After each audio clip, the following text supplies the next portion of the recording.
have your money, Jubal. I followed you too far not to. And you'll have to kill me first. Then I'll kill you.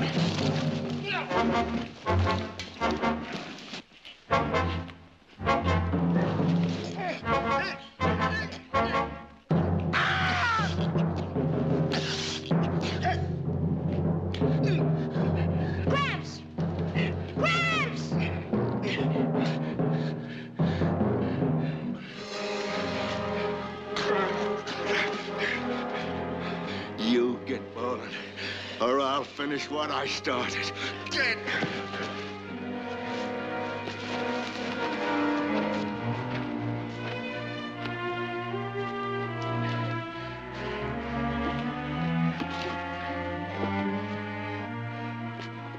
Your arm's cut. You ought to have it took care of. Tomorrow'll be time enough. By noon tomorrow, we'll be at Big Valley. And Oak Meadows. Yes, sirree. Oak Meadows. On the edge of the Barkley land. Just waiting for us. Like I told you it would be. The importance of this meeting and what we hope to accomplish this day, I've had my assistants prepare a complete and documented presentation for your examination and evaluation. Now, this first document contains the total amount of the Valley's production for the last 2 years. Rather an impressive undertaking. Thank you. Now, these are the latest census figures, which break down to show the total amount of the Valley's contribution to the state's consumption of food, timber, leather goods. Mr. Chairman, may I ask that you direct Mr. Barkley to get to his point? He's trying to do just that, but you keep interrupting. You're out of order, young man. Mr. Chairman, unfortunately, my brother is unfamiliar. Go on with the issue, Mr. Barkley. Now, these are the projected figures of the Valley's potential production if a dam were to be constructed in the area that we have suggested. A dam, gentlemen, could mean the influx of new businesses that would affect the entire economy of this West Coast. Gentlemen, the potential that lies there in that valley is limitless. It would seem young Mr. Barkley has inherited some of his father's political ambitions. I was not aware that the state's general well-being was a political issue. Or could it be that it's the Finance Committeeman's instructions to make it one? It is political to this point, Mr. Chairman. My party made a promise to the people at the last election, a promise to watch very closely state expenditures. We intend to keep that promise. The majority party's desire to honor a campaign commitment is most commendable. However, if I can point out a way that that promise can be kept and, at the same time, the dam can be constructed, would the chairman consider keeping this hearing open for a time longer?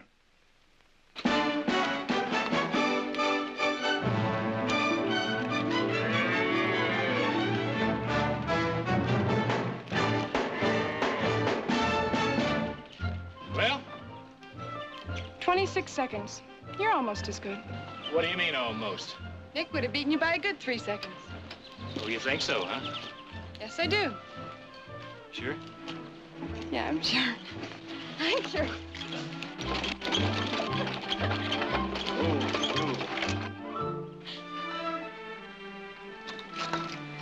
Morning. Howdy.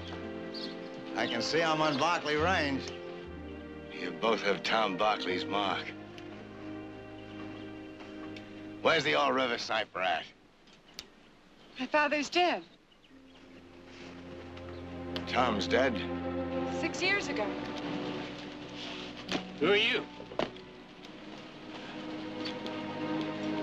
Who'd you say you were? Your ma, she ain't dead, too. She's at the house. My God, Tom's dead. I'm Chad. He's Jubal, my Gramps. And we come a long way. Yeah, where from? Camino, Calaveras, and a few other dozen gold camps thrown in between. Gramps got cut. His arm needs looking to. All this fuss over a little scratch? Jubal? Victoria.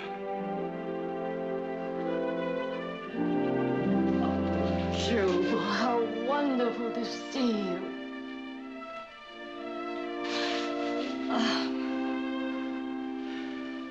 The years have been good to you, as it was meant to be. Oh, we thought about you so much. I'm sorry about Tom. He would love to have seen you. And this is? My son Richard's boy. Richard, is he with you? No. He and Chad's ma died of the fever when Chad was a baby. Chad. I think Chad could do with some hot food. Am I right? Gramps? You're with the closest thing to a family you got, boy. You're hungry, say so. I'm hungry. Well, you get a bath first. Come on. You'll find some clothes for him in the trunk in the spare room. Mr. Tanner's arm needs to be bandaged. Oh, what happened? Nothing. I got in a little scrape. Let me fix it. 30 years. Where has it all gone to? Some have been into this ranch. This house. Those two fine young ones of yourn. There are two more. What about you? Chad's all. I never married again. Besides Margaret, there was only one other worth marrying. My best friend had done that. Why didn't you keep in touch? I did in a way. I heard of some of your doings. Tom's success here. Who would have thought? When the four of us came through here 30-odd years ago, who'd have thought that one day it would all be his? Tom did, remember? Yeah, he did that. And he said there would always be one particular piece of land for you. The piece of land he knew you would want. That's right. He put it in writing. Got it in these here letters. Why didn't you just come and take it? That's why I'm here now. Oh, not to take it. I mean to buy it. Oh, Jubal, that land is yours. No. Everything I got, I earned. I wouldn't be happy with it otherwise. I wrote to Tom, and I asked him to set a fair price. At first, he wouldn't. But finally, he agreed on an honest sum. There's the price. 6,000. I added 1,000 to it, because I knew the land would be worth more. That's where my 30 years went. Jubal, please. No. This land's got to be bought and paid for. You paid for the land a long time ago. No. Now I pay for it. That's the way I want it. Now Oak Meadows is mine. Oak Meadows has always been yours. Oak Meadows! That's what Jared said. We would make Oak Meadows available for the dam site. Now, it's as good, if not better, than any place that's been suggested up till now. How did he swing it? By offering the land at 50 cents an acre, a quarter of its value, and by showing them all they have to do is fill that narrow gorge at the south end of Oak Meadows, and we've got a dam! Yay! Hey, Nick, when are they gonna do it? Well, a special committee is going over Coldest construction plans right now, and we should get the good word any day.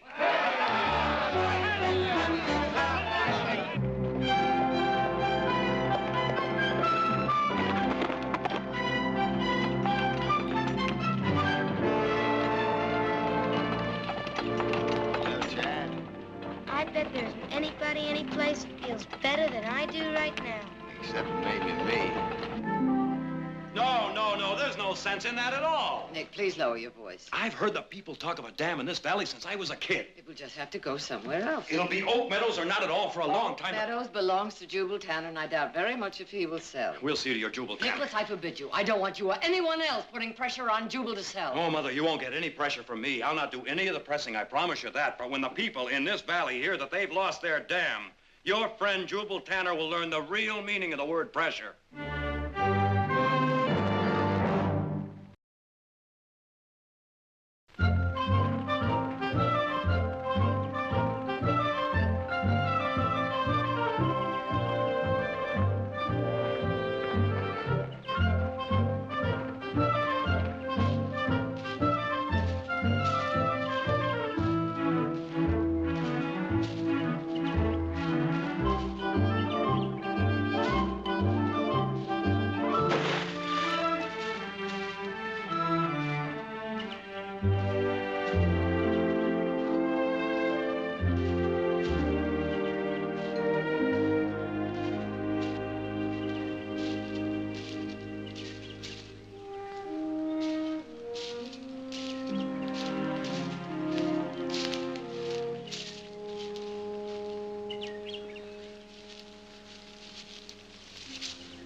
Been a long time, old girl.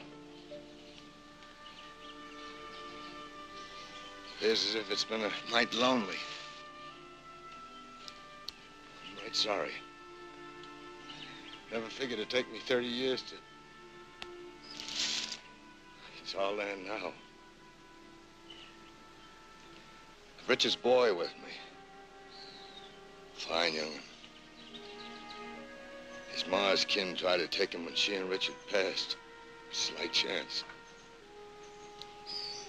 We're gonna build a cabin up yonder ways.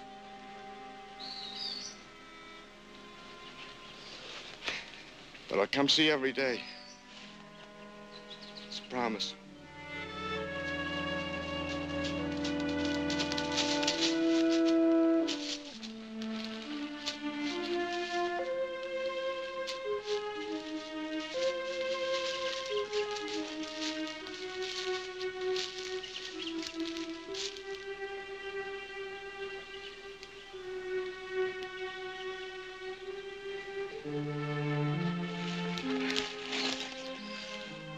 I miss you, Meg. After 30 years, I miss you as much as the day I put you in there. A hollowness came over me that I never did feel.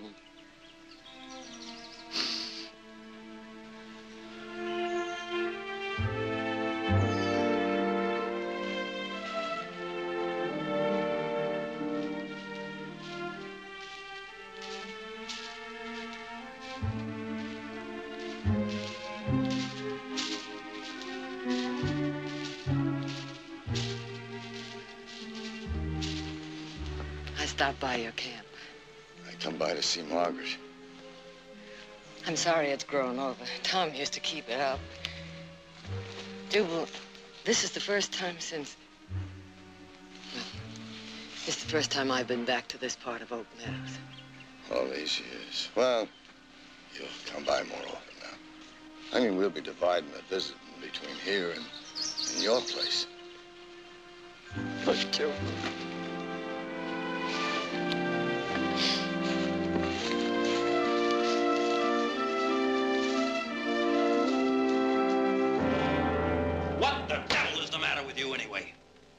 You come home with exactly the news the whole valley is hoping to hear. It's thrown back in your teeth, and you stand there as calm as a mule chewing on summer grass. What would you like me to do? You have worked harder to get that dam put in than anybody else. That's true. Then get fired up. Show me something, anything. Just show me you're alive, will you? Aren't you fired up enough for both of us? She's like plugging to a stone wall. And what do you propose? Busting through that stone wall? Oh, come on now, Jared. I've known you to ram your head once or twice. And sometimes it's better to go around. You just try going around the people in this valley when they hear they've lost their dam. Nick, now I'm sure when Mother and Mr. Tanner are presented with the facts in an unemotional way, the plans for the dam will go ahead. They won't if Oak Meadows is the only answer. How was your trip? The trip was quiet. Things changed a little when I got here. How about some sherry? Thank you. I meant what I just said. Well, now, I'm sure there's more than one answer if we look for it. Either kick him out or get him another piece of land. We'll do neither one. Jubal Tanner is a very old and a very dear friend. And you have some very old and very dear friends here, too, Mother.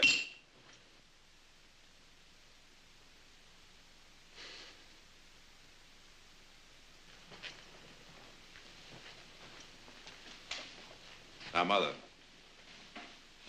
I'm sure whatever reason you have, it's a good one. But you have to consider the fact it'll be affecting hundreds of others. Your father promised Jubal that land long before any of you were born. And I'd be the first to do what Father wanted. But wouldn't he have wanted the dam, too? So do I. But we don't own the land. The deed hasn't been signed yet. Since when does a Barkley need his signature to make his word good? Some broken down old nobody drifts in here looking for something. Easy now. I drifted in here 6 months ago looking for something. That was different. Was it? I was looking for what I believed was mine. A place to set some roots down. And that old man, he's looking for the same thing. I just can't see how I can argue against it. Couldn't we at least offer him another section of land? Your father and I helped him bury his wife at Oak Meadows. What other section would you suggest?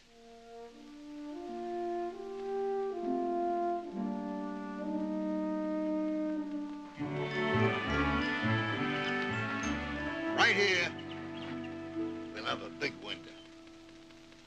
And we'll sit here, and we'll look the whole thing over. And over there, we'll have a fireplace big enough to burn a half a tree. Gosh, Gramps, sure sounds good. When are we going to build it? Oh, I figure sometime this week when we get enough lumber up here from town. A real house with more than one room. That's what we'll have. And glass in the windows? And wood on the floor.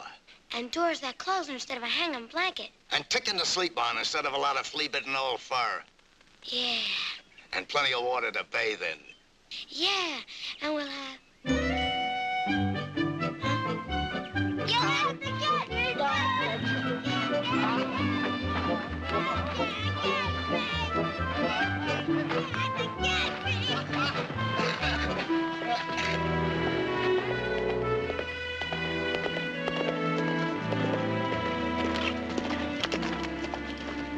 What do you want?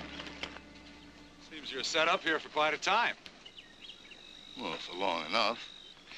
Well, this is a squatter country, old time. I'm afraid you're going to have to clear out. Now, hold on. I'm speaking for the owners. This here's my land, bought and paid for. Well, I don't know who sold it to you, but I guarantee you've been taken.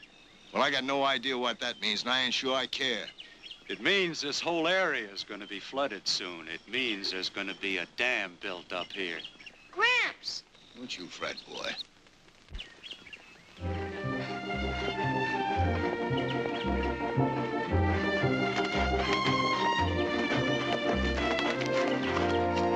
We'll see about ownership. Mr. One of us is in for a powerful surprise. Jared, I was just on my way over to see you, and I noticed this campsite here. What's he been saying? Some nonsense about a dam. Don't worry about a thing. I ain't worried. Jared, what is this? That's my oldest son, Jared. Jared, do you know what this old man just told me? I know all about it, Len. And? He purchased Oak Meadows from my mother yesterday. Well, then you buy it back. Jared, it's official. The committee approved the plans. I've got the go-ahead to start construction. I'd appreciate being let in on what this talk of a dam means. Well, I'll tell you one thing, old-timer. It means trouble if this isn't straightened out. Now, that's no threat. It's just a statement of fact. You see, there are a lot of people with a stake in this. A lot of people who gave their nickels and dimes and dollars to pay for the lobbying done in Sacramento. Jared, you're the one who wanted all this. You're the one who's handled the whole thing so far. Now, what are you gonna do?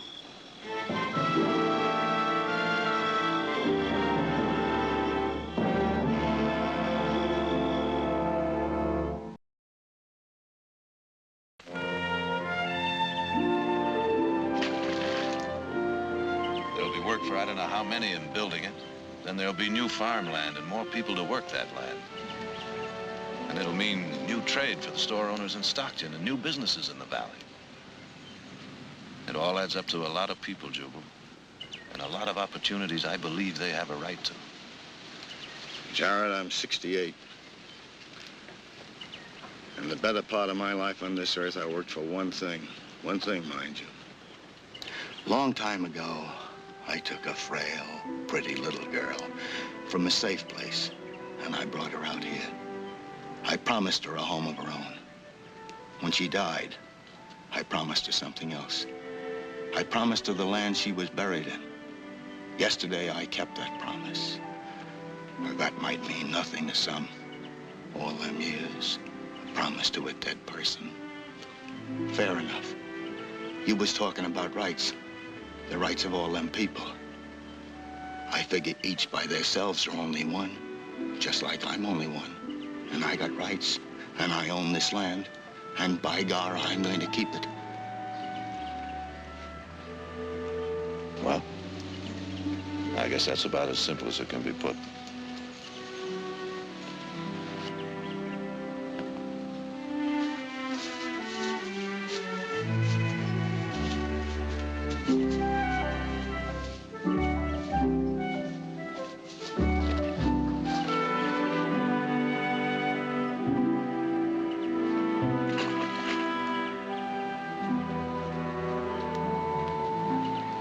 Well, I tried.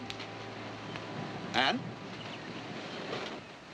He wouldn't budge. And there it's going to sit, and you're going to do nothing about it? No, I'm still going to try everything I know to get him to change his mind. Well, you better succeed, because this whole valley isn't going to lose out on account of one stubborn old man. You know that.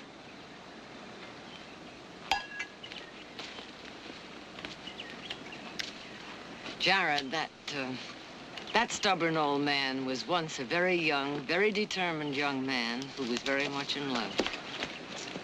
Believe me, he is not going to change his mind. You could help me. No. No, I couldn't.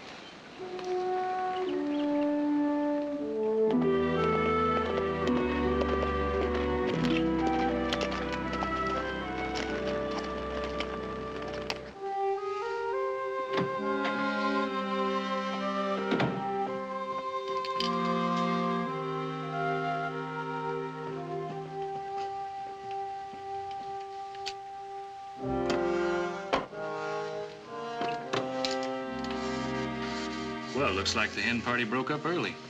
Still going on, for all I know. Oh? You should have heard what Flora Benson had to say about Oak Meadows. Flora Benson? The Benson timber family. Her company would supply all the lumber if the dam were built. Flora, is she the one with the reddish hair? A little on the plump side? Yes. She's been giving you a hard time. You should hear some of the things she said about Mother. Oh, hon, just consider the source. I did more than that. I told her off. As only you can. Heath, are you as confused as I am? Whether to side with Mother and Tanner or Jared and Nick and the rest of the valley. There's a lot of good argument to both sides. Well, then you haven't decided either. I have. Then will you help me decide? My feelings are based on a lot of things that have only to do with me. Padre, whatever you decide, it's not going to affect the trial. What trial? The trial of the whole Barkley family. The verdict will be in sometime later today. What does that mean? It means that Jared is planning to sign over the deed to Jubal Tanner later this afternoon. And I'm going to go on over there and try to talk some sense into him before it's too late. You want to come along? Yeah, I'd kind of like to see how the trial comes out. Little sister, I'm sorry I can't help you decide. But whichever road you choose to travel, don't you think you could get there on your own? Before I sign that deed, Jubal, I'd like to point something out to you. The Barkleys have kind of led things in the valley ever since Father stood up against the railroad people. Now we find ourselves in the position of standing in the way of progress. They killed your daddy, those hired guns of the railroad. That's right. Because he stood for something that he believed was right. It didn't matter that he was standing against the railroads, who was bringing in progress. Jubal, the railroads were trying to take over ranch lands that had been worked for years. Oak Meadows hasn't been worked for years, but it's been worked for years. You should have been a lawyer, Jubal. Son, it's just that a big old oak tree don't look the same to a ground squirrel as it does to a hoot owl. That's a fine analogy. Which one am I? Nothing personal. The people will never stop trying to get you out. I don't reckon they will. The majority usually rules. That's too bad. Because being the majority don't make it right.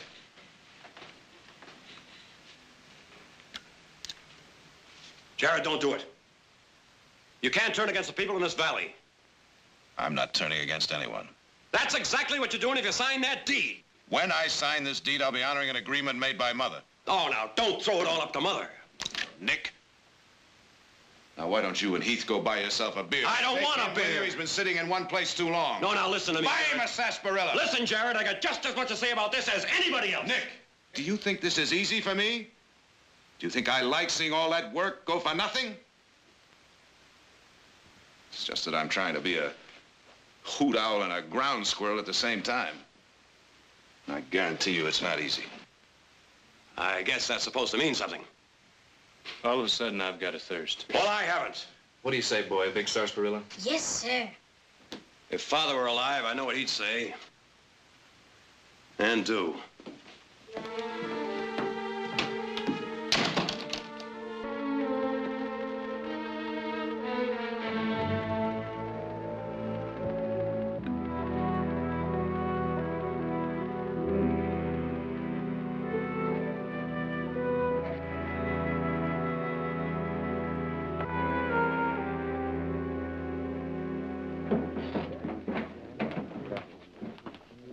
This is no place to bring a kid. Why not?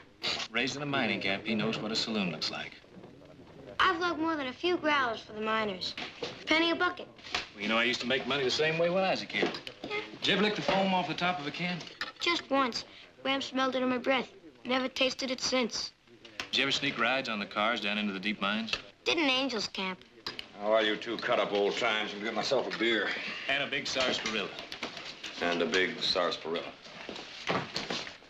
2 beers and a large sarsaparilla. You minding the kid while the old man gets Oak Meadows deeded over? Now, pulling your fangs, Dutton. For the first time in my life, I'm on your side. The rest of the Barkleys don't seem to be. For sure, the old lady ain't. You shut your mouth, or I won't be either.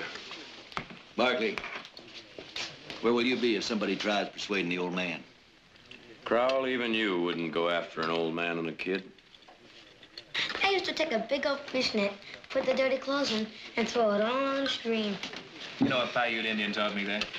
Nick, he used to make money washing the miners' clothes, same as I did. Sounds like fun. It's fun talking about it. Wasn't much fun doing it. No, it sure wasn't. That water got mighty cold, didn't it? The worst time was when it rained. The camp streets turned to mud clean up to your knees. It'd slide into the tents and get into the blankets and everything. Boy, oh boy, sure made sleeping it being uncomfortable. You lived all the time with your grandfather, boy? As long as I can remember. Wasn't there any other kin that you stayed with? Got an uncle in Denver. But I'd never leave Gramps. Tough things was at times. Oak Meadows always seemed a long ways off. Those times I thought I'd never see it. But Gramps said we would. I'm sure sorry for what it's costing everybody. But you can't say it's wrong I having it. You see some right to that, don't you, Mr. Barkley? How come he doesn't talk like other boys his age? He grew up fast in a mining camp, Nick.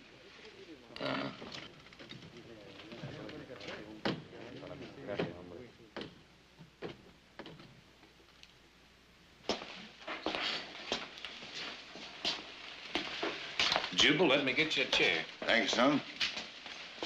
You can still make a fair profit if you sell right now, old man. Appreciate your offer. It ain't no offer, it's a warning. That damn going in means work. No sourdough looking for a place for his bones to rot is going to take no jobs away from us. Is this a private finger-jabbing game, or can anybody play? The lines are drawing mighty fast.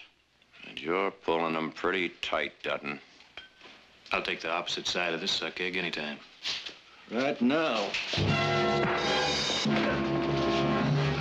Get him.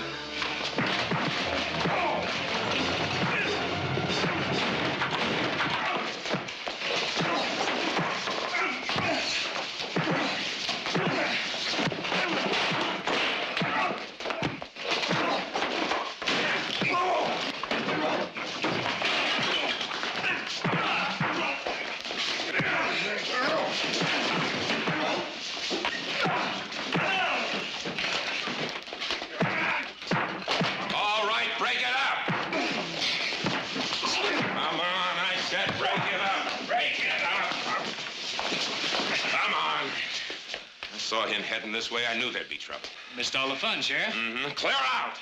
Now, there are 2 sides of the story. There sure are. And I never thought I'd see a Barkley on the side which was against bringing water into this valley. Oh, now, wait. Now, get! Or I'll have you all arrested for disturbing the peace.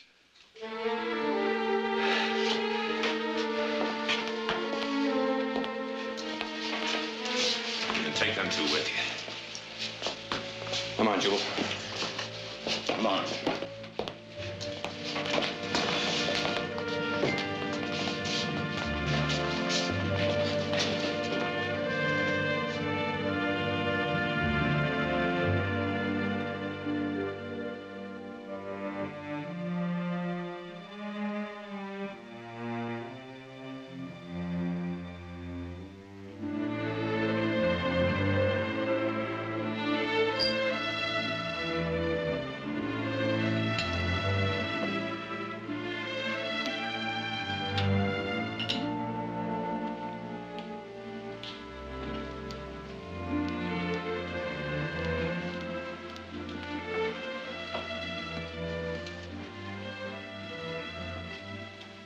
You couldn't sleep.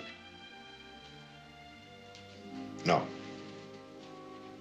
When your father was troubled over something, he used to look for answers this way, too. I could use some answers. Why is it, when we grow up, we hold back instead of coming right out and asking, like you did when you were a little boy? Whatever reasons you have for backing Jubal Tanner are your own. I have 2 reasons.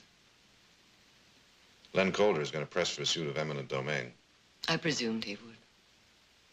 I'm not sure I'm going to oppose him. If you were sure, would you be down here now staring into the fire? You know what happened to Nick and Heath in town today? Yes, I know, but that isn't what's bothering you. No. No, the pettiness I can cope with. But I can't ignore the reason for it. Your friend Jubal has set himself up against the majority. But where there is one, there is a majority of one. And when the rights of the majority take away from the rights of the one, then the many will themselves suffer. The road. Isn't that the intent of the law? The protection of the individual? Like Jubal Tanner. And your father. No one could take away from him what was his. Not even the railroad who killed him. There are some who say your father's principles killed him. Well, he was a man who would rather die for a principle than live without one.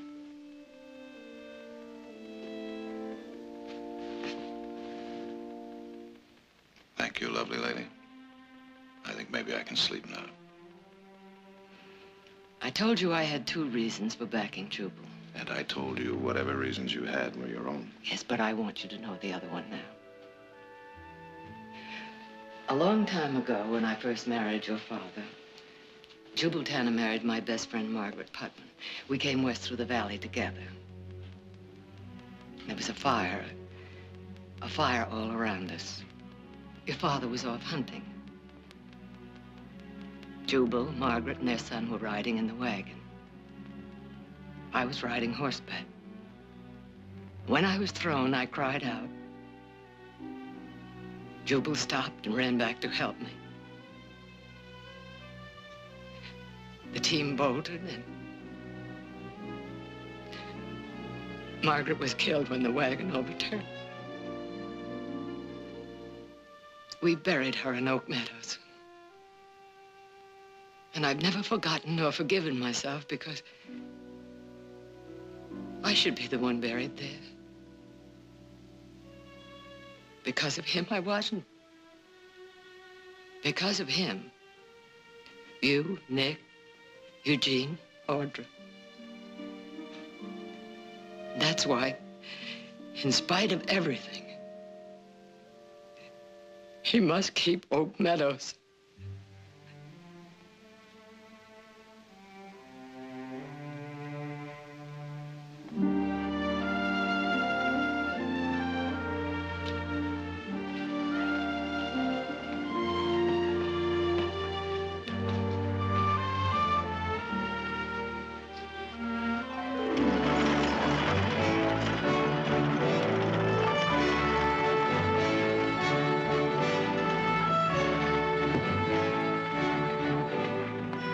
Morning, ma'am. Morning. Well, this is all of it. Oh, howdy, some people. I swear, if Perkins had popped off one more time, one of his sly digs, I'd have floored him. Oh, I don't mean Perkins. Just kind you can expect it. Do you know who just cut me colder than a fish? Who? Lucy Collier. I was just dancing with her last week at Otto Miller's barn raising. A lot can happen in a week. Like I didn't know. Seems to me you're changing your mind about all this. Huh? Snubs and sly cracks and nothing compared to what it's going to be before long. Oh, the blazes with them.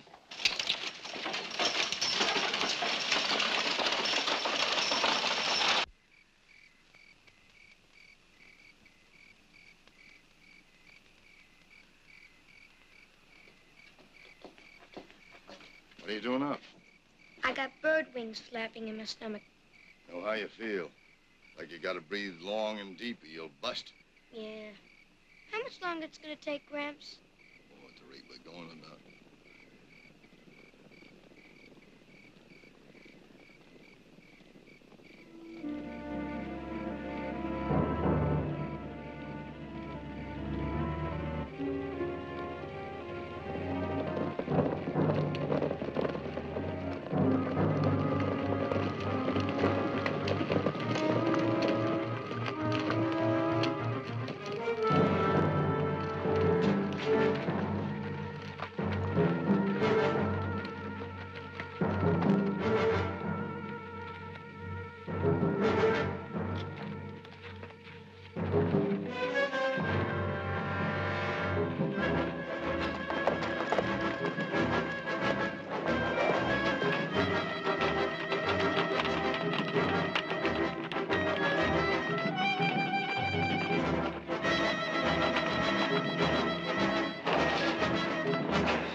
You just pack up and go back where you come from, mister. And next time we won't pull it down, we'll burn it down.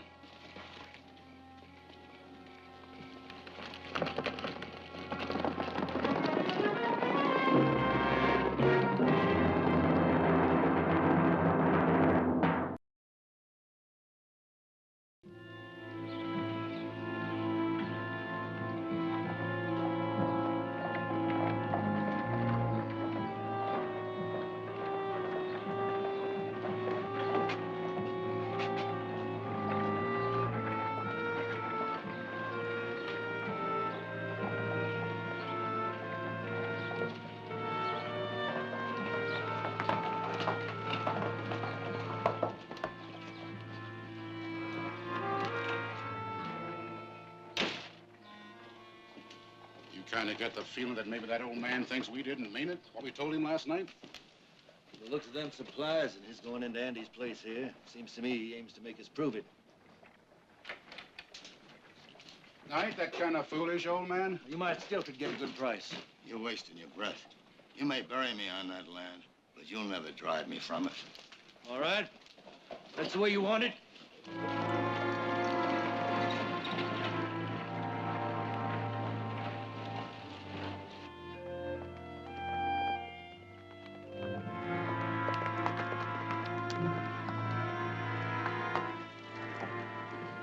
Chad, what happened? Bunch of riders came last night. Where's your grandfather? In town. Be back directly. He's all right. Yes, ma'am. A little mad, but he's sure all right. Did you get a good look at those men? Yes, sir. They're the ones your brother's tangled with in the saloon. You're sure? I'm sure. Me and Gramps were standing just over there. Well, I'm glad they didn't hurt you. Just frightened you.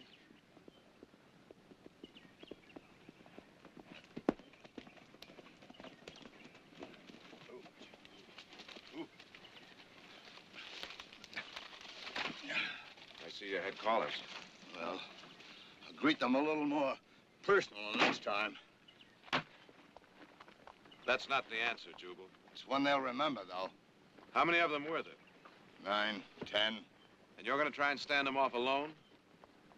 Well, I ain't gonna crawl. What about Chad? Victoria, I was hoping he could stay with you for a few days. I'm staying here. You're gonna do as I tell you, boy. I've been a part of it all till now. You heard your grandfather. Well, if there's going to be more trouble, I guess you'll need some help. Help? What in blazes do you want me to do? I can't be out there guarding them every night. Dutton and the others will be back. I talked to Dutton, he denies it. He's lying and you know it. Equal protection under the law, Sheriff. Protect Jubal Tanner in spite of your personal feelings. It's your duty.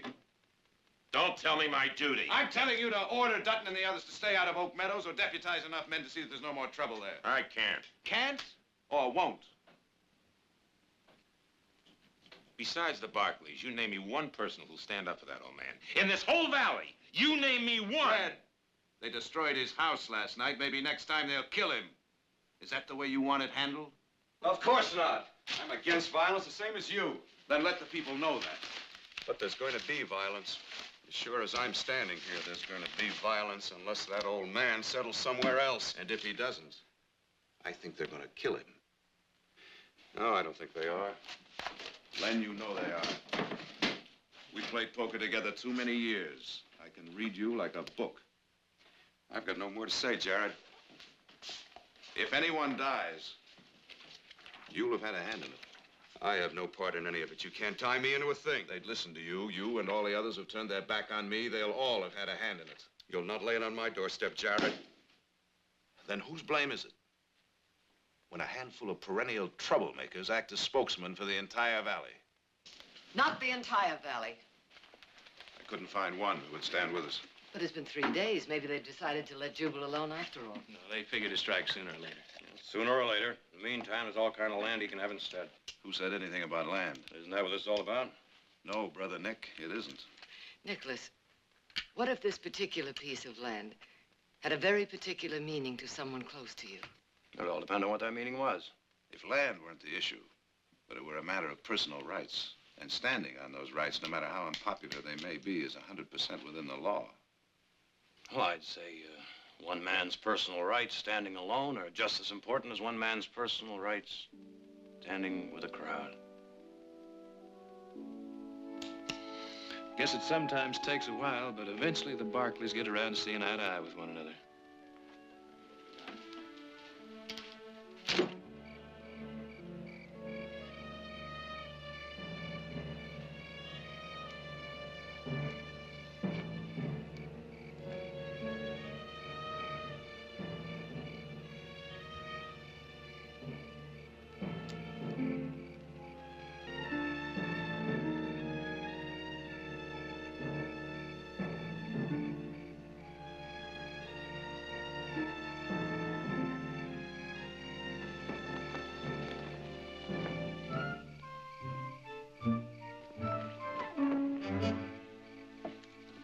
Why aren't you back at the house where you belong?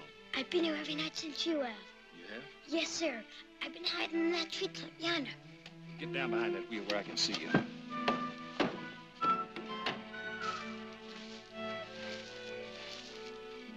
And lie flat.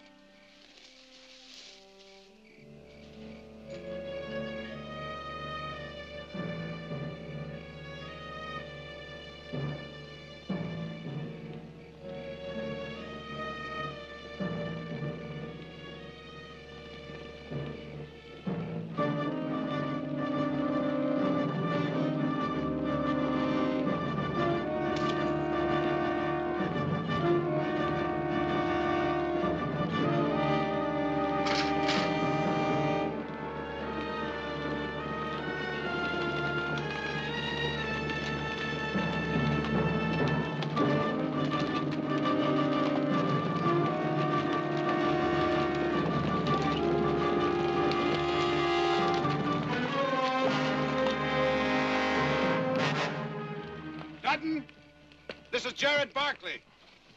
We didn't figure on you being in on this, Barkley. Hand it, brothers, so it won't be just trying to scare off one old man. Take your men and go, Dutton. You're breaking the law. We'll go when he goes. Nobody's gonna drive me off this land. Jubal! Jubal, get back!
found out. Yeah. I'm sorry, Jared. I'm really sorry. You're a little late, Sheriff.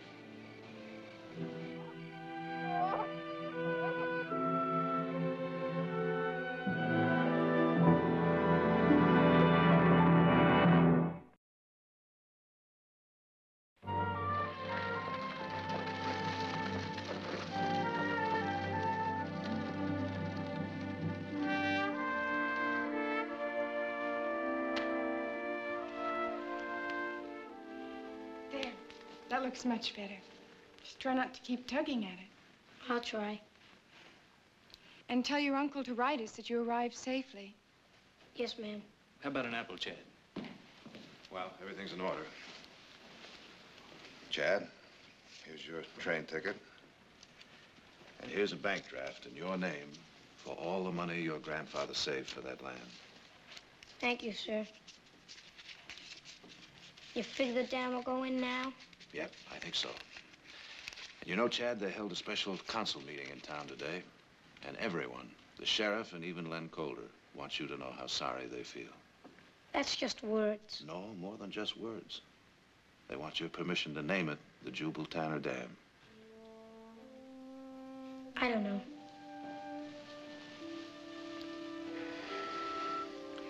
Chad.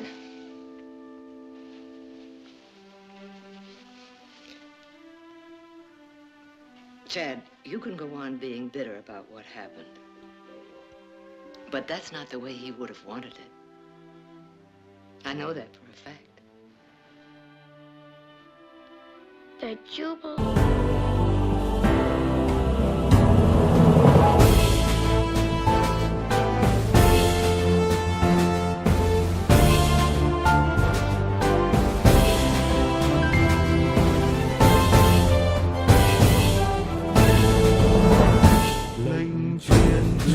Chuyện Chúa ban giao truyền tiếng dân dẫu vẫn thơm mỗi mong manh nhói nhói và bớt sức con xin vâng trên đáp lời kêu gọi dẫu có phong ba rằng tràn giữa đời con Chúa cùng hoạt động vững tin bước theo chân ngài đồng hành trong hành con phát tao chẳng hề dài xưa chỉ vì lời Chúa.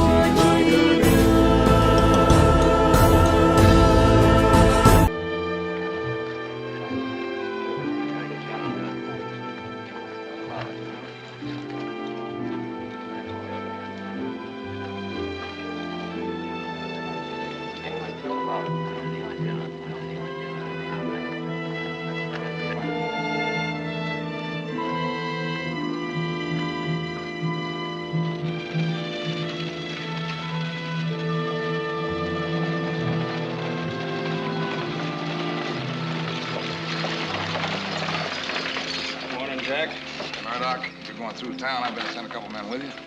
If anyone wants to take a shot at me, a couple of men more or less won't stop them. Open the gate.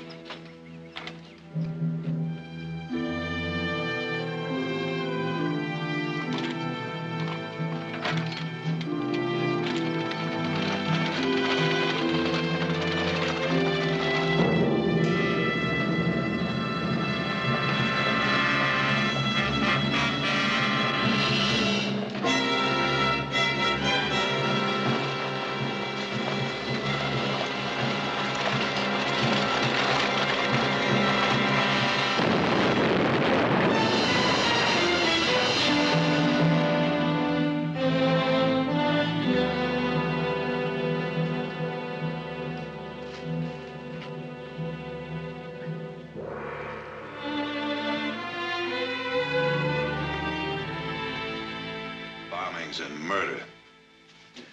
I don't understand it. We've never had trouble like this at the mine before.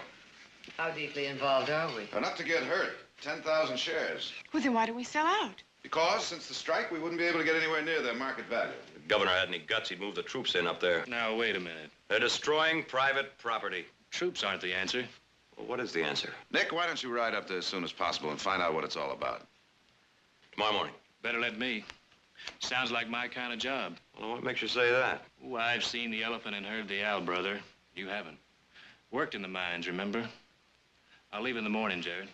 Oh, now, wait a minute. Heath is right. Nick, what do you say? Well, I got other things to do. All right, then that settles it. Heath, when you get up there, talk to Colin Murdoch. He's been superintendent of the mine since it opened. He'll be able to give you a good picture of what's going on. Right. And Heath, remember, you'll be representing management, and management seems to be a walking target right now. You watch yourself. Yeah.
Drink, whatever you got to eat, and a room for the night.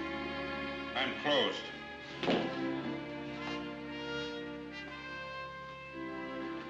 You don't look closed.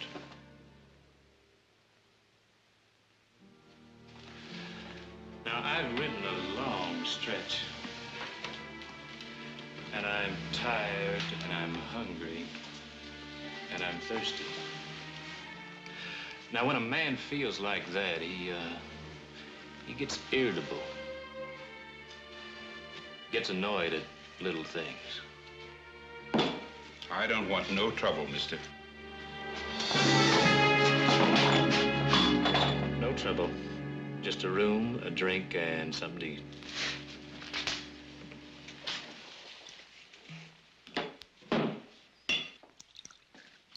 Make it 2, Newton. Shut up. Gentlemen won't mind buying a lady a drink. Beat it. Oh, let a girl make her rent, will you, Newton?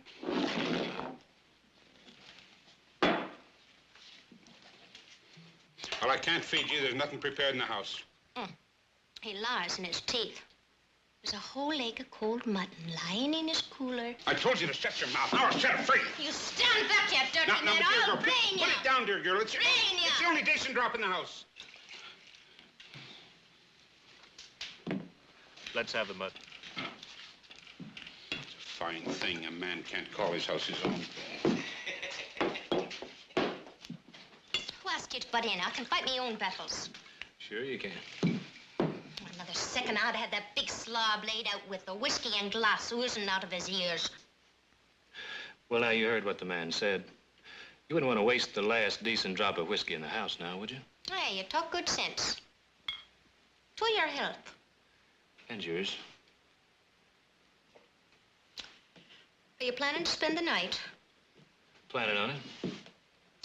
We asked Newton for the key to number 8. It's the best room in the house. I know for a fact the sheets was changed only a week ago. Ain't hardly been slept in since. And don't let him tell you there isn't any room. Now, you're not going to spend the night. Now, why can't he spend the night? I don't want any trouble in my place. You wait till himself hears about this. Ah, the back of me front to himself and you too. Look, you don't want to spend a night in a place like this. I own it, and I wouldn't stay here if I had any choice in the matter. Look, the beds are hard, and the bugs, you know. Oh, terrible bugs. Big enough to throw a man out in the street and leave him there to be eaten at their leisure. Let's have a key. It's only 9 miles down the road to Sonora. Oh, it's a grand town, with a decent hotel. And girls. Oh, they got the finest bits of fluff in the mother-lode country down there in Sonora. Number 8 key.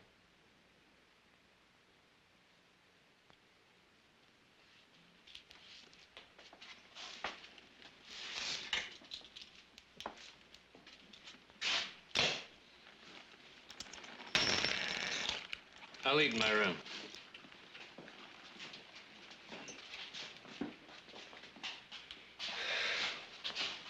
All right.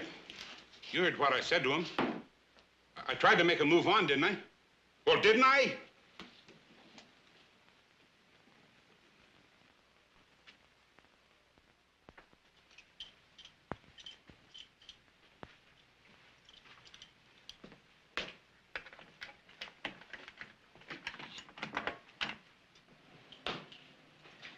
Surprise, surprise.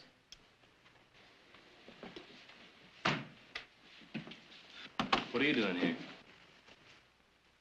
Well, I thought you might like a nightcap, so I brought up the bottle. That's all?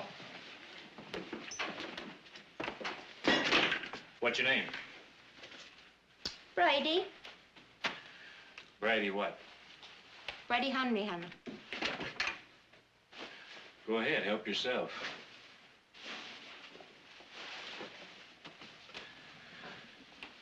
How old are you, Bridie? Oh, no. I didn't come up to give you pedigree. Well, I suppose not. 18? 19? Why, aren't you going to drink with me? How much do you make off a bottle, Bridie? Oh, you're a wise one. I make $1.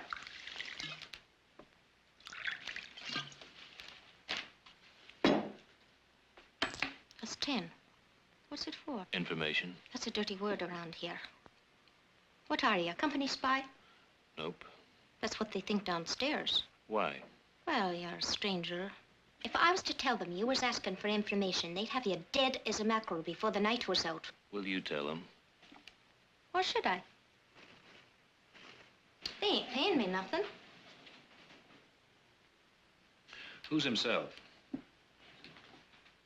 You can put your money away. I'm the sole support of my old father, and I can't afford to be killed.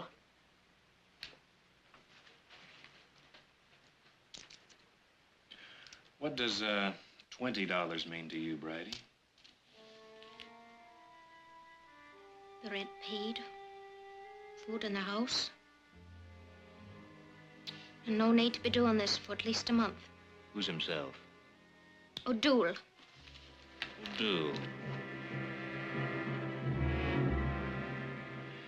Can you pass the word to him that I'd like to see him? What for? Just get word to him.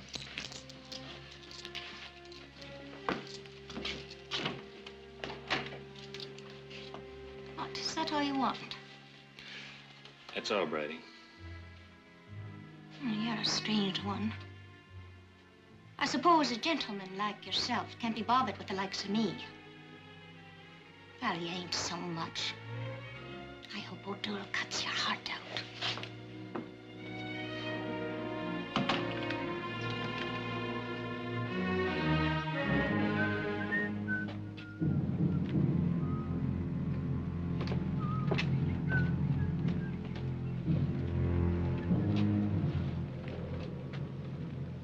Give us a penny, mister. Come on, mister, be a sport. Give us a penny.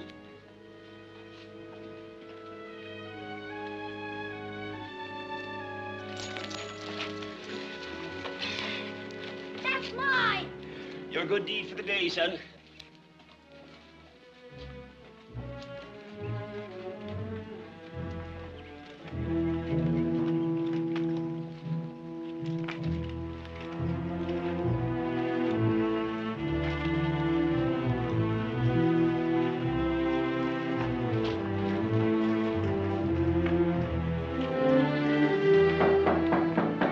Come in.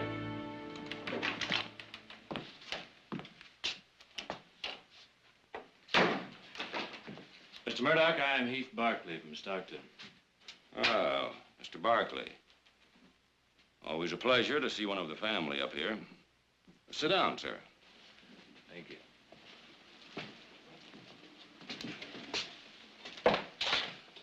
What can I do for you?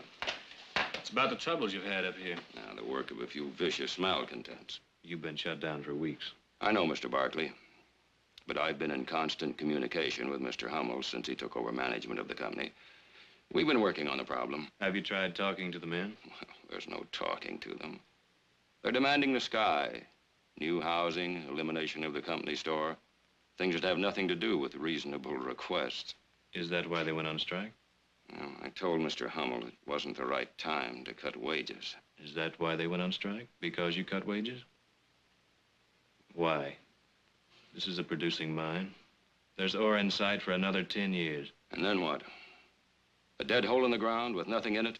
Mr. Barkley, every penny I have in the world is tied up in 5,000 shares of Barkley Sierra. Every penny. I deserve to get whatever profit I can. And what about the people who work for you in that mine? Don't expect me to show any feelings for the murderers who gave me this. Then what about your own interests? Your shares are losing value while that mine is shut down. I have complete confidence in the company management. In fact, I've given Mr. Hummel my proxy to vote my shares.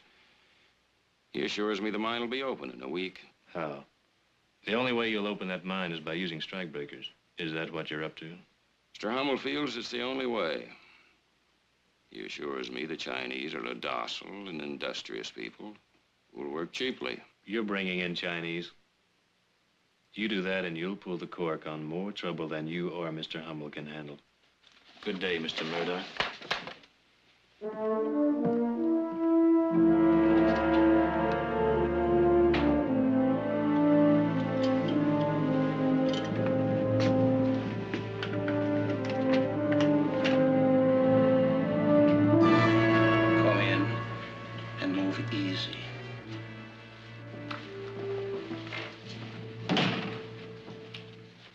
Hello, Dion.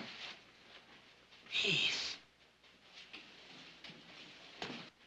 Heath. I didn't know it was you that was looking for me. You need that thing? When a man's on the run, you know how it is. It's been a long time, Heath. Since we worked in the mines, what are you doing up here? Organizing. The strike? Mm-hmm. Do you have a drink about the place? Sure.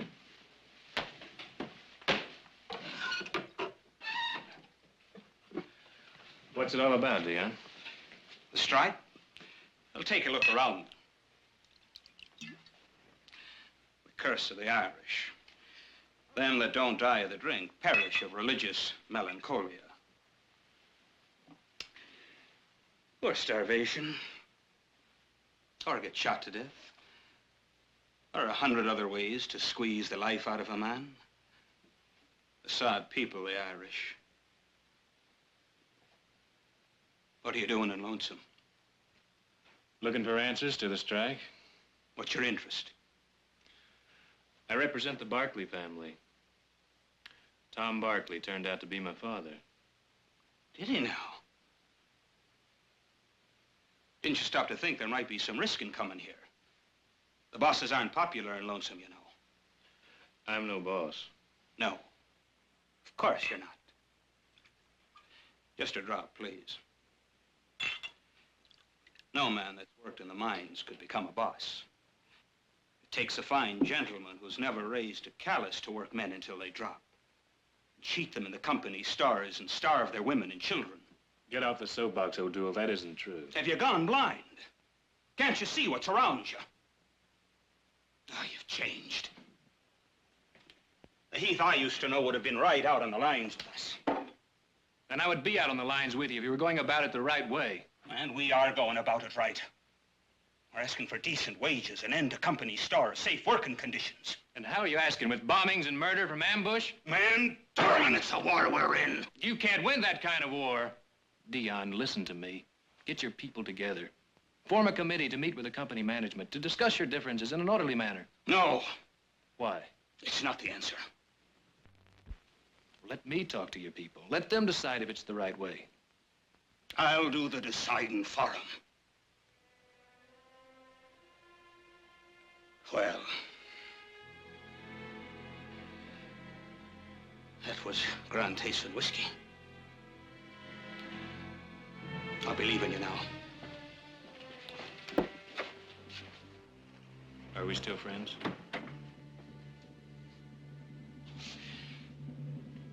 it's a fine question to ask a man. Of course we are. But I wouldn't be speaking for others in the camp. The Barkleys aren't popular, you know. If I were you, I'd leave town in a quiet kind of a way. Within an hour or two. No later than that.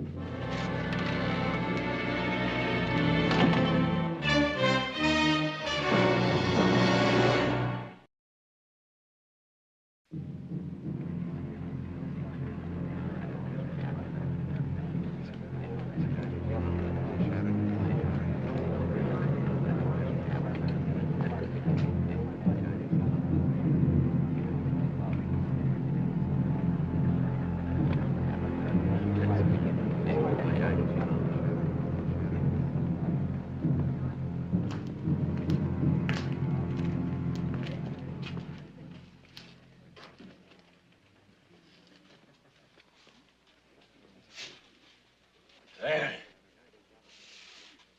He's for the company, all right. Didn't I tell you? He's a Barkley. One of old Tom's kids. You don't mean it. O'Doul, my darling, when it comes to the killing of them, let me be the one to do it.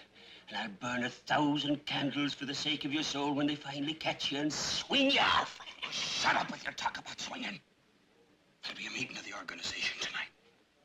Tell the boys we may have some business to do. Go on.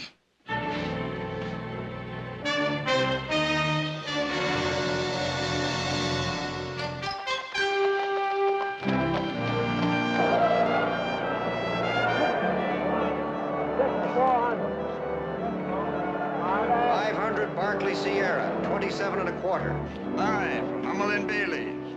1,000 Cal Western Mining, 18 1/2. Making any money, Uncle Samuel? Oh, little, Brother Barkley, a little. Good. I'd like to talk to you for a minute, if I may. Make it brief, brother. Time and the tides of opportunity wait for no man. Ah, yes. What do you want to talk about? Barkley Sierra. I'm a very busy man, Brother Barkley. Maybe you better come around to the office later in the week. Now, Uncle Samuel. Right now. 300 Mirage Silver. Well, what about it? 45 1/4. I understand you're bringing in Chinese strikebreakers. You heard that, did you? Yeah. My brother's in Lonesome. He wired me about your plans. Now you know you can't get away with a thing like that, Uncle Samuel. You bring in 500 Chinese laborers on Wednesday, and by Thursday, they're scattered all the way from Camp Lonesome to the Barbary Coast. Well, it's not my doing. It's the decision of the board of directors. Oh, come now, Uncle Samuel. You control that board, and we both know it. All right. The shareholders entrusted me with management of the property. To my mind, that means making profits. Making profits means getting the ore out of the mine at the least cost. And Chinese labor isn't 1/3 as dear as what we've been paying. Why, you slippery old thief. I almost believe you started that strike just so you could bring in cheap labor. If you see any loose Barkley Sierra stock, Brother Barkley, snap it up. It's a good investment for the future. Gently, Brother Barkley, gently. Uncle Samuel, you just started yourself a little war. And before it's over, I'm going to collect that greasy old hide of yours and have it stuffed. 200 Brent copper, 8 1/2. Don't make a sound or we're both dead. What's wrong? Get up and get dressed. They're coming for you. Who's coming? The Molly McGuire's. We'll get them over. Molly McGuire's. Oh, you never mind the questions. Do you want to kill us both? Why, you and your modesty.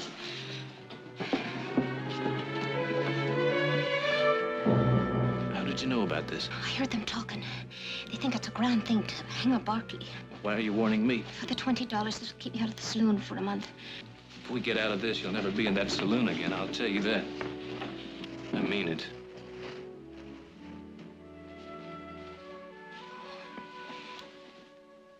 For the sake of the comfort it would bring me, Mr. Barkley, would you kiss me once?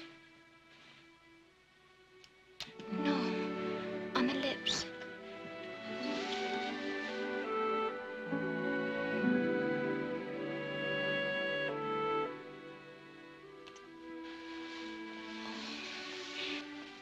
Would you believe me if I said that was the first time I was ever kissed?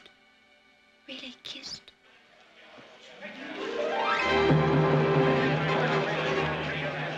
They're coming. There's a back way out of this rut. Come on. Open your door. Don't make no trouble in my place. Do as you're told, Newton, and there'll be no trouble. All right, boys, come on! Let's go!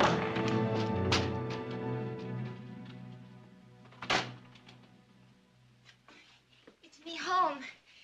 You'll be safe here. Nobody'll bother Tim Hundian. Tim Hundian? Father. Whoever you are, tell my daughter not to bring her low saloon friends under the roof of my house. Mr. Barkley, tell me, Father, what happened. The Mollies were after me. Your daughter helped me. Barkley, is it? Oh, if I had me legs, I'd be out of the boys hunting you down. Father, Tell my please daughter now. if she's anything to say to me to speak through you. What is this? Father won't speak to me. He doesn't care for the way I put food in his belly and a roof over his head. I never asked for a charity.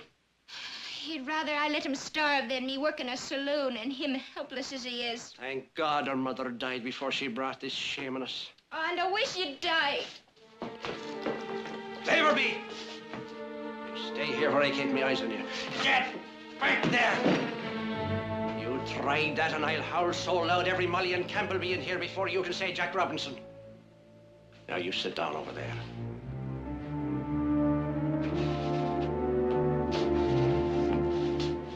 I suppose you think I'm a hard man. I think you're a fool. Oh, if I had me legs, you'd sing a different tune, me pile. Do you wonder where my legs went? Down in the mine, that's where, when the rotten timbering collapsed. I should have died down there, and I would have, if it hadn't been for the hate that kept me alive. Hate for the lion mouth of him that made the lying promises that brought us here and put my daughter in the saloon to earn the bitter bread to keep me alive. It keeps me alive to curse the dirty name of Tom Barkley and all that come after him. I don't know anything about Tom Barkley's promises. Oh, well, we've got a long night ahead of us. I'll tell you the promises he made. And then you go back to your Barkleys and tell them why we spit on their name here in Lonesome Camp.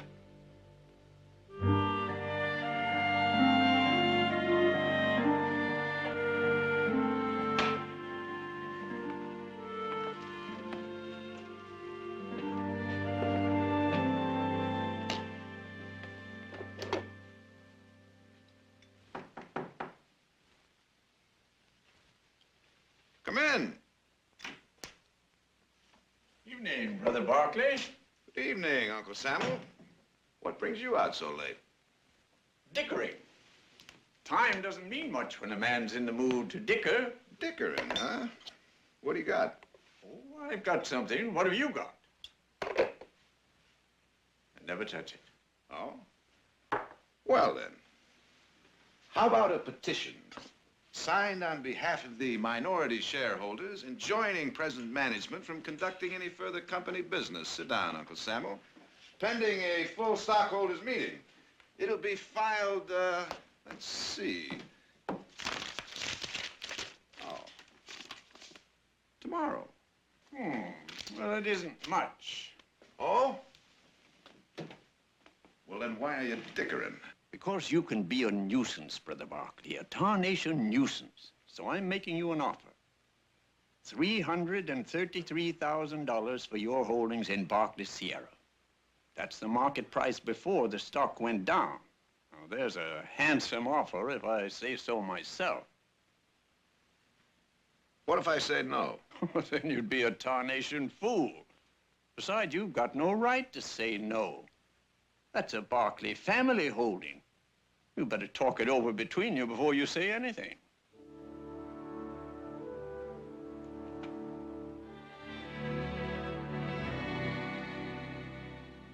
All things considered, Hummel has made us a pretty fair offer.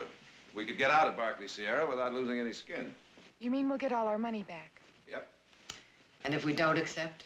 Well, then we're in for a rather expensive fight for control of the company. All right, Jared, what are our chances? Hummel now controls 60% of the outstanding shares. Then we're lost before we start. Not necessarily. We might be able to win over some of the proxies he now holds. Oh, let's sell and get out. Mother?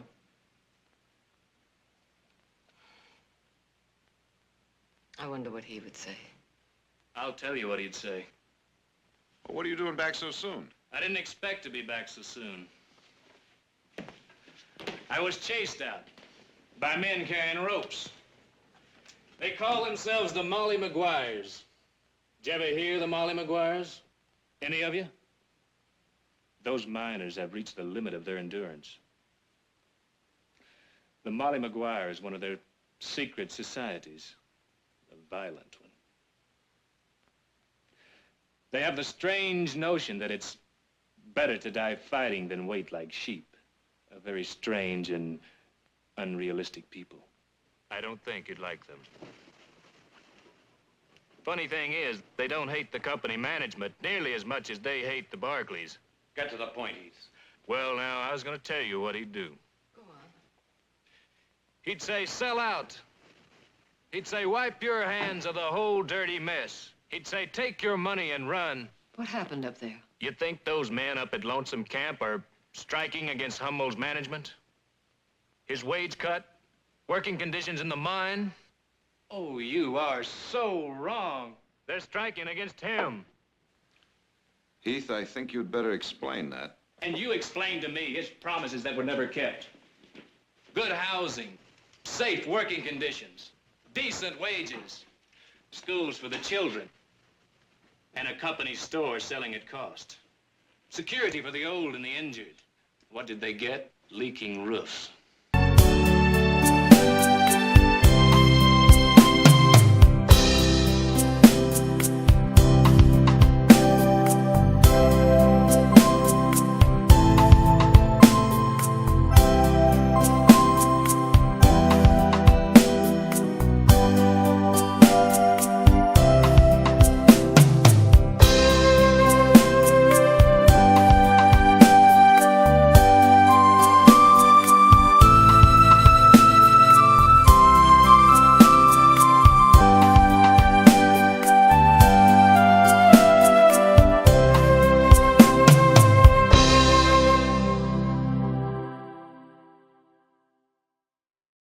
Was a kick in the teeth. That is why they hate him. I don't believe it. I don't believe it. You're very young, and the young are very intolerant. You couldn't understand a man like your father. You couldn't understand how a man might make promises in good faith and then be unable to keep them. You only heard one side of the story. Don't pass judgment on a man you never knew until you hear both sides. I've always had faith in my husband, and I still do. But if he was at fault in this instance, then we all are at fault. Your father left us a heritage of wealth and power and land. And he also left us his obligations. Jared? Yes, Mother? Fight Sam Hummel with everything we've got.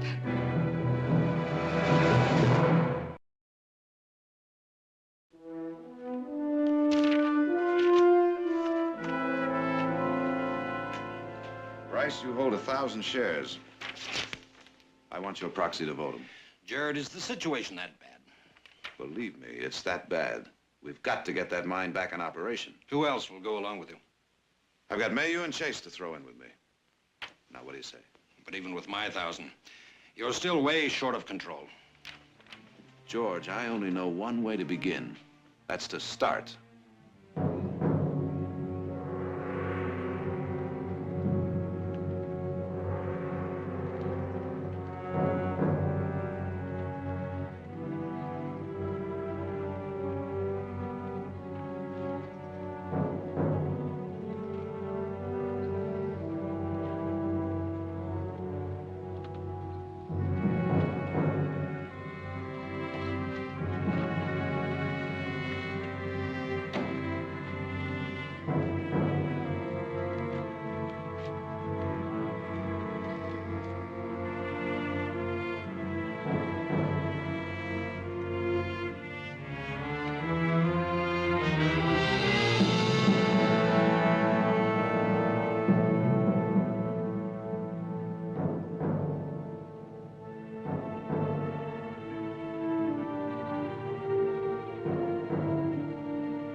Is this what you wanted, Murdoch? I didn't want murder. You've got to believe me. I didn't want murder.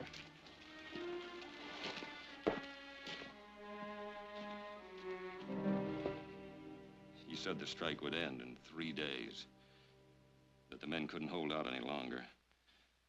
And every day it went on, he said it was sure to end the next day, and then the next, and then the day after. When the violence broke out, I said, look, Mr. Hummel, let's call a halt to this. Let's sit down with the men and negotiate a settlement. He said nobody had a given right to work in Barkley Sierra, that if they didn't want to work, he'd find men that would.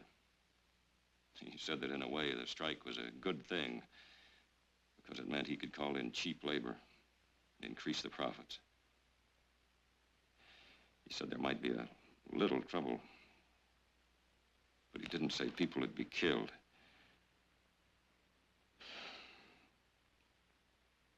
What can I do?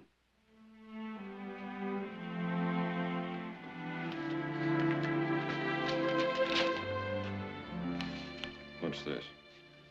Your proxy signed over to Jared Barkley to vote your 5,000 shares as he pleases. You wanted to know what to do? Sign.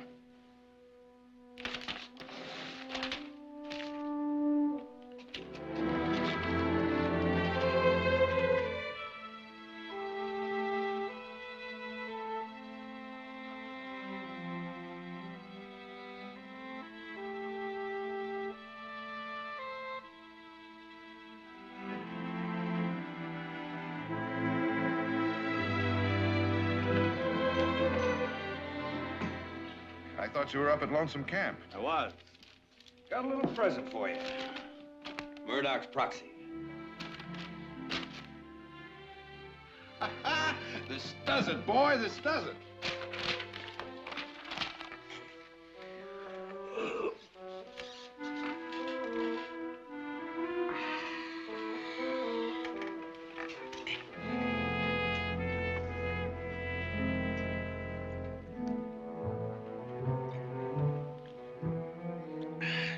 Mother's milk. Have a drop or two. You're not looking well, Paddy. I never felt better. Oh, that rap you got on the head. What are you talking about? My head's the hardest thing I've got. Well, it was a terrible rap. I knew a man got one like it once. Oh, he was up and about, cheerful as a lark for 3 days, but then on the 4th, he was dead as a mackerel.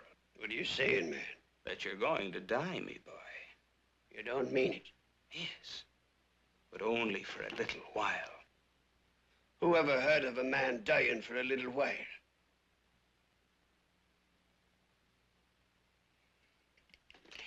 You got a plan, O'Doul. What kind of a plan?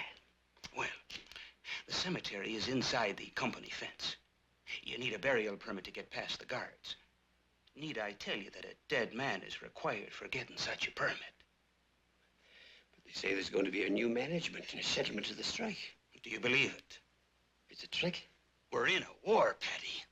A war between the likes of us and the landlords. A dirty landlord's trick. Oh, we're not just fighting the Barkleys. We're fighting all the bosses and all the mine owners. Why start anything now when the trouble's almost over? I'm telling you, we need the violence. We need the men in the other camps to know there's such a thing as the Molly Maguires, ready to fight for them against the bosses. What are you going to do? Blow up the works. Oh, that's a grand plan. Then are you with me? Oh, Paddy, you'll be a famous man. How long do I have to stay dead? Only a day or two. Will I have a wake? A grand wake. It's the height of my career. I'll be attending my own wake.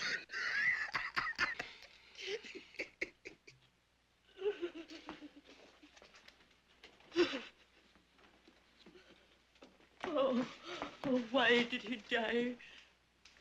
He never ate meat on Friday, nor on any other day, the poor soul. He was pure in his thoughts about women. He never missed the sacraments. He never gave way to sins of lust. Why did he die? Oh, why? Why did he die? Good evening, Mr. Tolliver. I suppose you've come for the burying permit. Who are you burying? Padre Gohulahan. Himself that was called Paddy the Ghoul. Ah, the poor soul. Sure, he never missed a wake if it was within 100 miles. Check the bus. Oh! The shame of it all.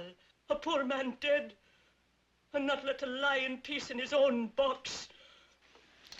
I guess it'll be all right. Only the pallbearers past the gate. Yes. Yes, Mr. Tolliver.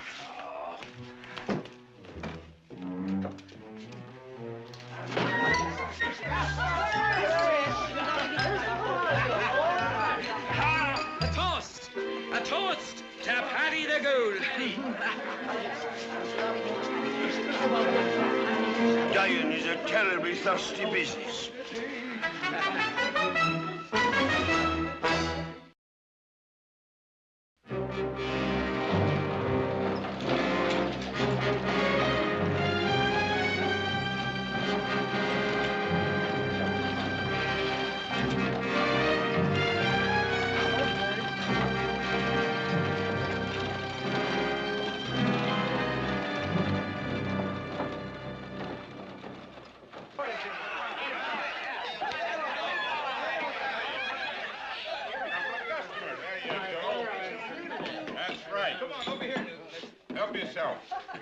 You know, this will be one funeral they'll never forget. Poor Paddy. He went out with a bang.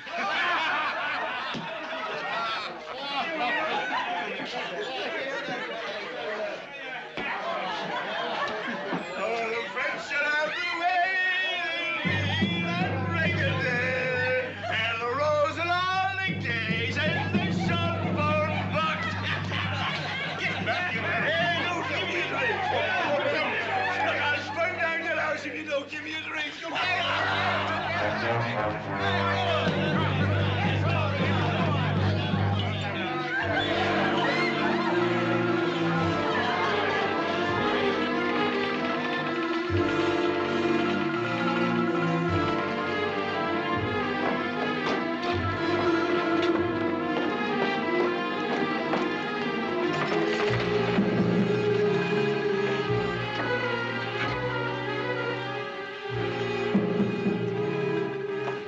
I've got to talk to Heath. Quick.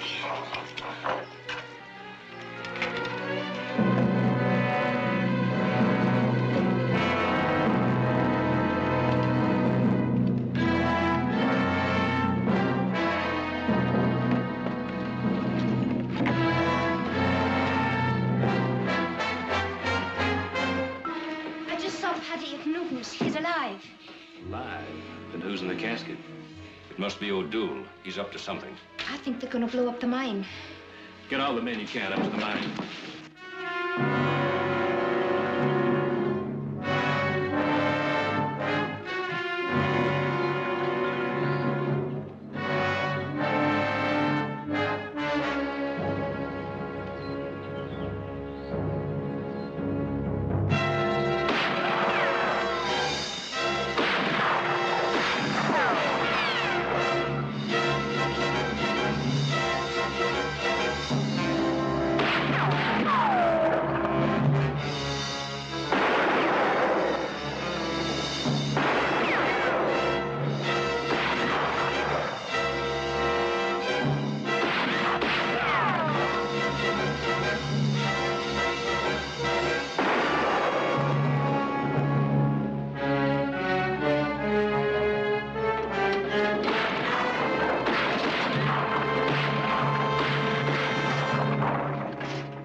O'Doul!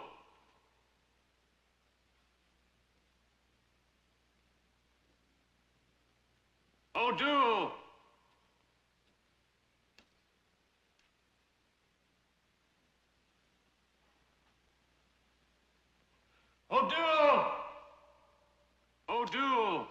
to talk to you.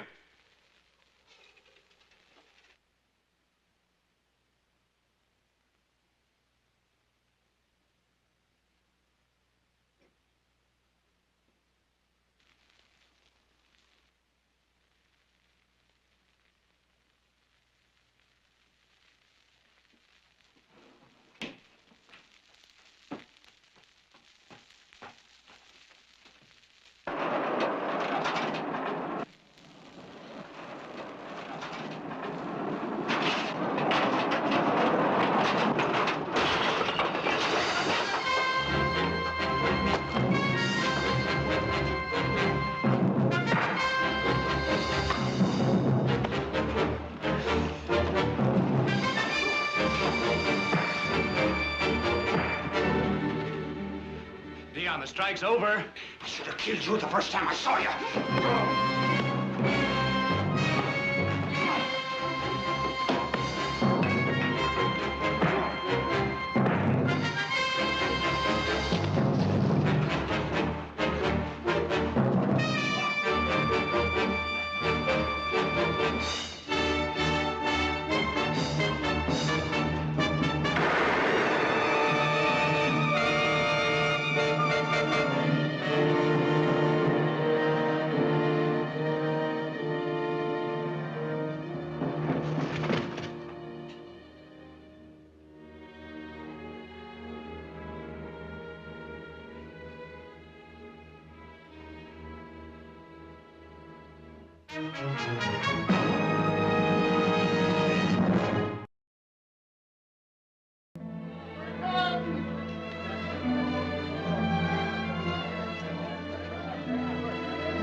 Goodbye, Murdoch.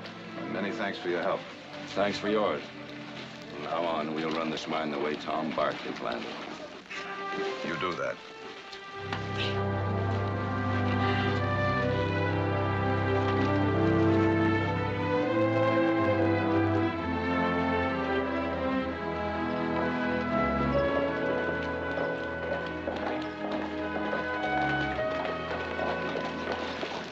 Ready? Guess you're leaving. What'll you do now? Going to San Francisco. Away from here, I can make something of myself. Can I help? You already have. And I thank you for it. Brady, good luck.